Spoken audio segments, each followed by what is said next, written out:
Oke guys, balik lagi sama gue Scrempeng di sini. Jadi di video kali ini gue mau kasih info seperti biasa. Apple merilis iOS terbaru mereka secara resmi yaitu 17.1.1. Yang mana ini adalah lanjutan dari 17.1 kemarin. Di sini ada beberapa perbaikan yang gue rasa perlu juga untuk kalian perhatikan. So silahkan kalian tonton videonya sampai selesai and let's go.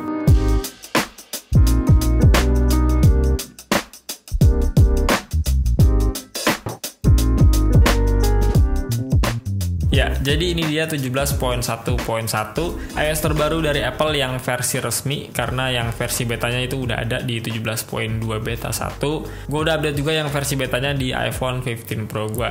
Dan untuk yang 17.1.1 ini gue coba update di secondary device gue yaitu iPhone XS. Oh ya, selain 17.1.1 ini Apple juga merilis iPadOS 17.1.1, macOS 14.1.1 dan watchOS 10.1.1. Di sini gue juga udah update untuk yang iPadOS-nya ya, yang 17.1.1 dan juga watchOS terbaru 10.1.1 yang katanya memperbaiki baterai yang cenderung boros di watchOS sebelumnya 10.1 kemarin. Dan untuk ketiga device ini so far aman-aman aja, nggak ada masalah. Kita balik lagi ke iPhone-nya. Jadi di sini gue pakai iPhone XS yang sebelumnya tuh gue menggunakan iOS 17.1 versi resmi. Dan setelah gue update ke 17.1.1 gue dapetin size update-nya tuh sebesar 5,99 GB atau 6 GB.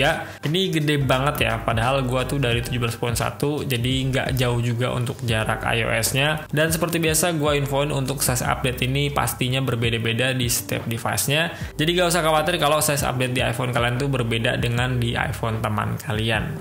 Build number-nya di sini 21B91. Ternyata ini sesuai ya dengan rumor yang diberikan sama MacRumors kemarin mengenai build number ini. Ya gue heran aja gitu, ternyata ada juga ya rumor atau bocoran untuk build number iOS kayak gini. Kita coba cek untuk sistem datanya. Di sini gue dapetin di angka 5 gigaan. Gak usah khawatir juga berapapun besarannya, yang mana ini akan selalu berubah dan berbeda untuk setiap device-nya. Jadi kalian cek aja iPhone kalian dapat berapa untuk size dari sistem datanya.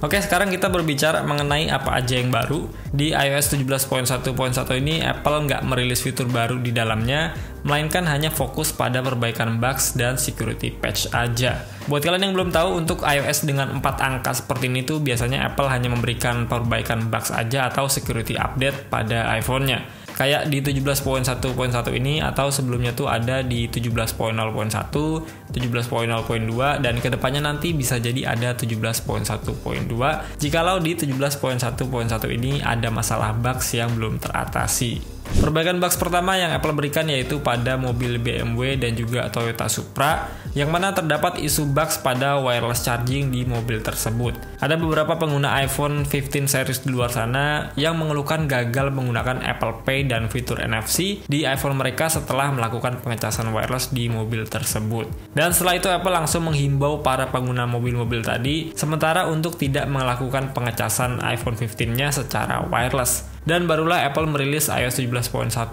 ini untuk mengatasi hal tersebut. Jadi buat kalian para crazy rich di luar sana dan menggunakan iPhone 15 series, silahkan update aja ke 17.1.1 ini. Perbaikan selanjutnya ada pada lock screen widget weather atau cuaca, yang mana pada widget ini malah blank, file kosong aja. Itu bisa kita gunakan lagi kalau kita buka apps-nya secara langsung tidak melalui widgetnya. Sebenarnya hal kayak gini tuh pernah terjadi juga ya di widget Apple Music, sering blank gitu tanpa informasi dan baru bisa digunakan kalau kita buka apps-nya secara langsung. Apple juga memperbaiki konektivitas Wi-Fi yang terkadang disconnect secara tiba-tiba, lalu connect lagi, dan begitu terus selanjutnya.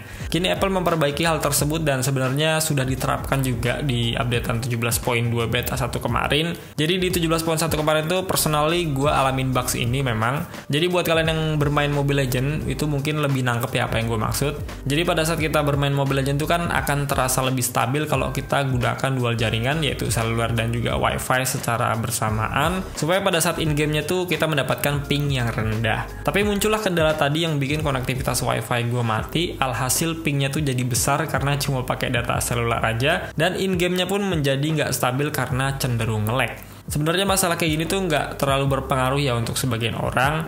Mungkin berpengaruh besar untuk orang yang keperluannya kayak main game tadi, atau download film puluhan gigabyte dengan wifi kencang tiba-tiba mati dan filenya korup. Tentu itu cukup bermasalah kalau dibiarkan terus. Makanya update aja ke 17.1.1 atau ke 17.2 yang versi beta. Selanjutnya ada juga beberapa pengguna yang mengalami gagal connect hotspot pada iPhone-nya yang padahal sudah diaktifkan dan diisi juga untuk VPN hotspotnya. Isu ini udah diperbaiki juga, udah di fix sama Apple, jadi buat kalian yang alami hal yang sama langsung update aja. Dan yang terakhir adalah isu overheat. Isu yang dari awal perilisan iOS 17 tuh gempar di mana-mana. Sekarang di 17.1.1 semakin adem, walaupun ada beberapa situasi gue alamin HP-nya tuh anget. Hanya di beberapa kondisi aja kayak main game atau pakai record video lebih dari 5 menit. Tapi itu hanya berlangsung sementara aja, angetnya juga bukan yang overheat banget. Jadi bagi gue itu masih bisa ditolerir dan dengan updatean ini cukup berpengaruh untuk mengatasi isu overheat kemarin.